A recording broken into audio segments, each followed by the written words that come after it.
Halo teman-teman, kita bicara yang ngeri-ngeri sedap lagi ya, yaitu komentar para netizen di warga negara Indonesia ini mengomentari video-video di YouTube gue ya. Mumpung YouTube kita ini masih belum dihapus atau belum dilenyapkan oleh oknum, mari kita terus membudayakan negara demokrasi yaitu bebas berpendapat ya, bebas berpendapat dan menyuarakan di muka publik pendapat kita sendiri teman-teman ya. Baik itu positif, negatif, baik atau tidak baik, itu silakan saja di dalam ruang demokrasi ya. Ruang demokrasi adalah ruang yang berisik, itu hal yang wajar, itu ciri khas dari negara demokrasi, teman-teman ya.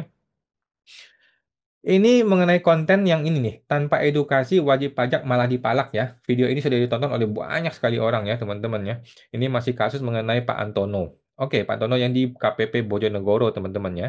Ini komentar dari Bapak Agus Lukito. Bung Karno sudah mewanti-wanti, kata dia, perjuanganku lebih mudah karena mengusir penjajah, tetapi perjuanganmu akan lebih sulit karena melawan bangsamu sendiri. Sesudah merdeka hingga kini, ibarat lepas dari mulut singa masuk ke mulut buaya. Aduh, sedih banget ya. Waduh, kembali jadi kerajaan Majapahit saja. Oke, jangan dong. Pajak berubah jadi palak, cuma berbeda satu huruf. Oke.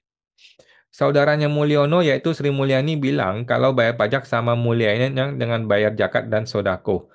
Waduh, mikir ndak ini Mulyani sama saja dengan Mulyono biasa bisanya rampok rakyat. Waduh.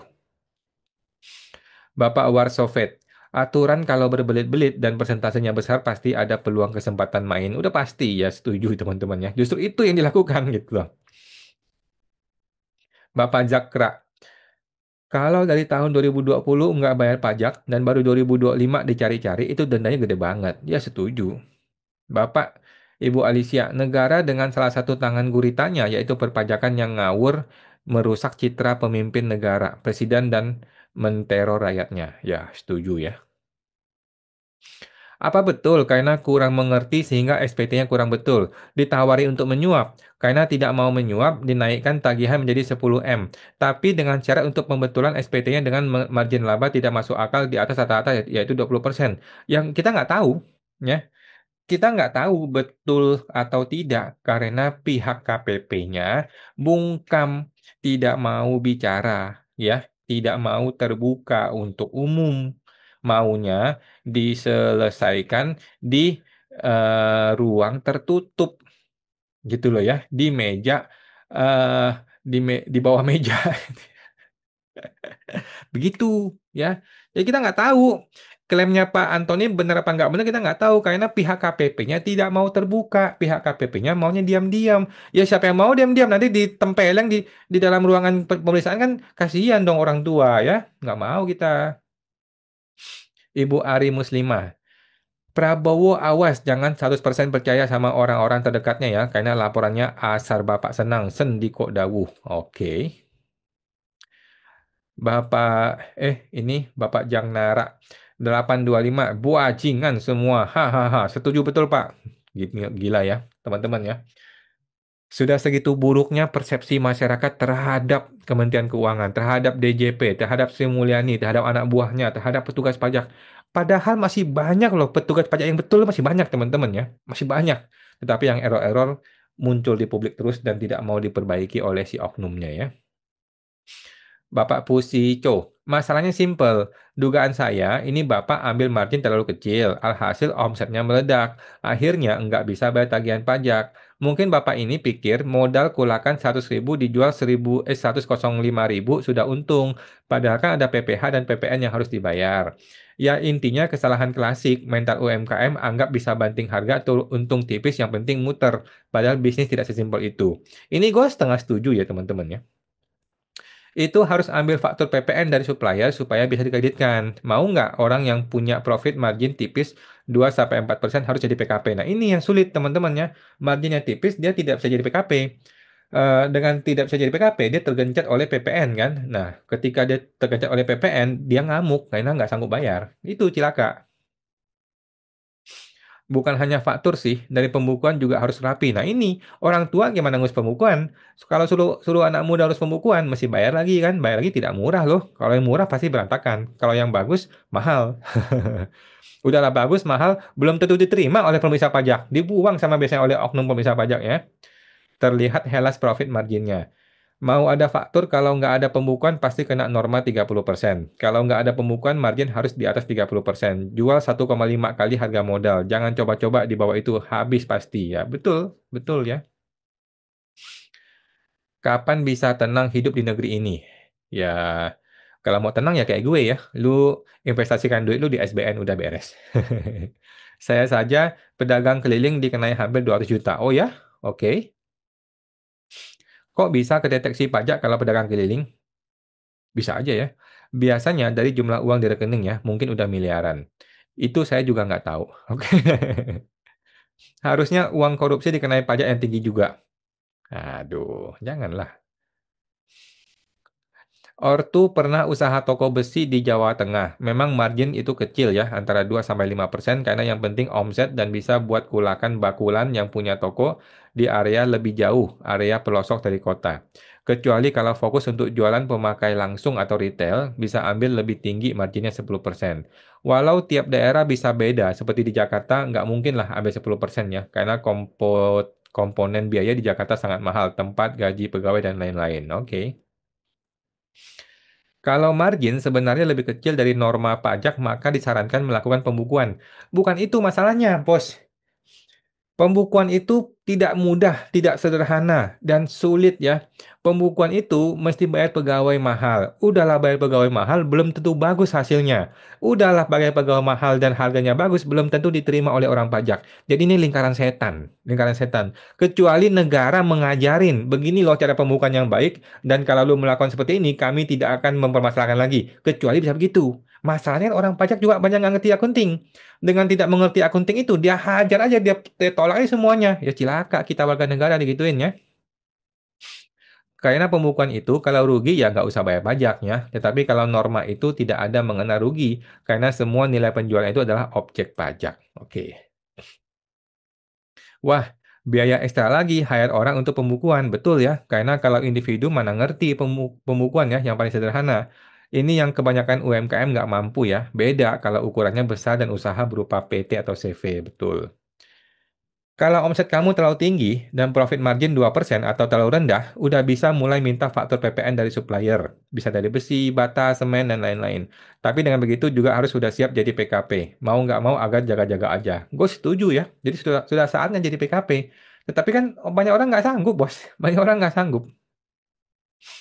Lebih ngeri preman pajak daripada ormas. Soalnya sekolahnya 5 tahun. Setuju ya teman-teman ya, setuju. Di Indonesia, pajak lebih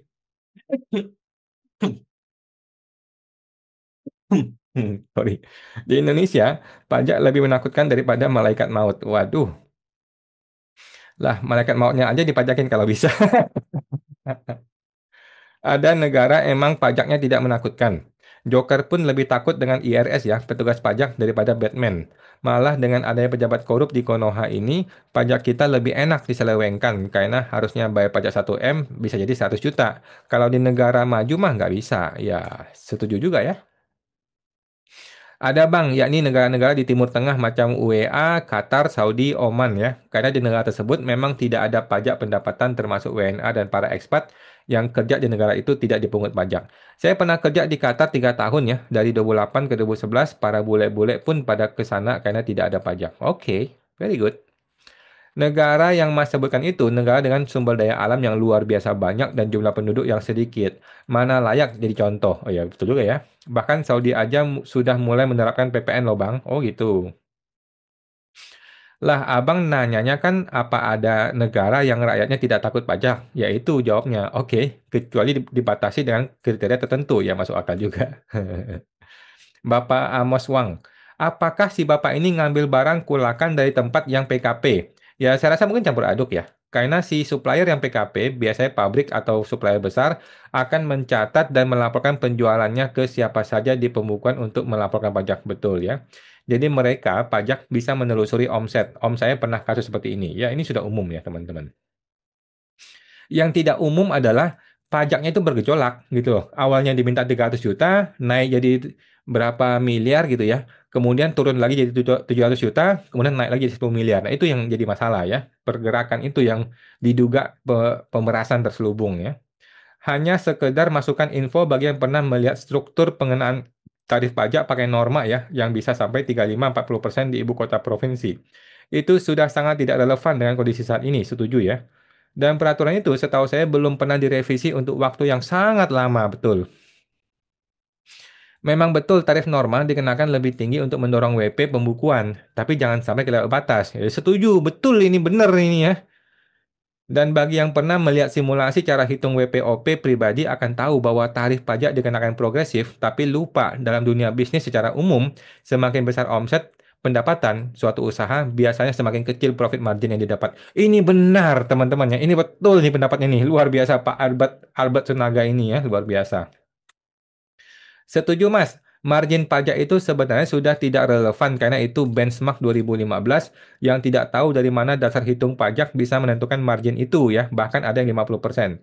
Tapi margin pajak itu bukan kewajiban. WP bisa memilih pembukuan. Nah, lagi-lagi ini nih, Sri Mulyani suka ngomong ini nih, Sri Mulyani nih. WP bisa memilih pembukuan. Pertanyaannya, kalau WP pakai pembukuan, lu bisa percaya apa nggak percaya? Coba. Kalau WP pembukuan nih, dia bilang margin 5%, 4%. Si pemeriksa pajak bisa percaya nggak? Oke, kemudian gue tanya, orang jual bahan bangunan itu paku sekali beli kan 1 drum. Dia jualnya eceran, satu plastik 1.000, satu plastik 2.000. Pakai plastik bukan pakai kilo. Gimana lu ngitungnya? HPP-nya gimana, bos? Ujung-ujungnya pembukuannya dibuang sama pemeriksa pajak, tetap dibalikin lagi ke 30% pakai norma. Kan amsyong namanya begitu caranya. Sehingga margin sebetulnya lah yang dikenakan pajak, bukan margin ala ketemuan ketentuan pajak yang tidak rasional di zaman sekarang. Nah ini orang nggak ngerti hukum, nggak ngerti kondisi begini nih. Nggak bisa bos, nggak bisa lu pembukuan kalau lu tuh toko bangunan. Karena terlalu rumit menghitung HPP. Ketika lu rumit menghitung HPP, apa yang akan orang lakukan? Yang orang lakukan adalah cocokologi, menembak aja, dia tembak aja HPP-nya pokoknya 95%, pokoknya profit margin kotornya 5%. Ketemu pemeriksa pajak, dibuang pembukuan elu, mana ada HPP pakai tembak. Yang ada adalah HPP itu unit pakai unit, unit beli, unit jual. Orang tidak sanggup melakukan itu. Akibatnya apa? Pembukuan sudah berusaha dibuat, tetap dibuang sama pemeriksa pajak, tetap dikenain pajak 10 miliar. Ujung-ujungnya korupsi, bagi-bagi duit. Udahlah, bagi aja lah 300 juta, selesai. Gitu kan? Ya itu masalahnya, bos. Nah, ketemu orang seperti Pak Antono yang tidak mau negosiasi, tidak mau kasih uang suap. Ya ribut begini. Jadi cuma ada dua solusi kan? Kalau lu diperas pajak, cuma ada dua solusi. Solusi pertama ada lu kasih uang suap, beres masalahnya kan, win-win solution. Cara kedua adalah no viral no justice. Lu viralkan aja. Mudah-mudahan bisa viral. Kalau nggak bisa viral, ya dikasih kentut lu sama Sri Mulyani gitu ya. Tetapi kalau bisa viral, Prabowo bahkan turun tangan ke rumah lu bisa sampai begitu ya. Nah, jadi kita hanya bisa menggunakan prinsip no viral no justice, teman-temannya, dalam kasus seperti ini. Karena 10 miliar adalah angka yang terlalu berlebihan, terlalu kurang ajar. Itu namanya pemerasan di siang bolong, perampokan di siang bolong. Gitu, teman-teman ya. Oke, sampai jumpa. Semoga terbantu.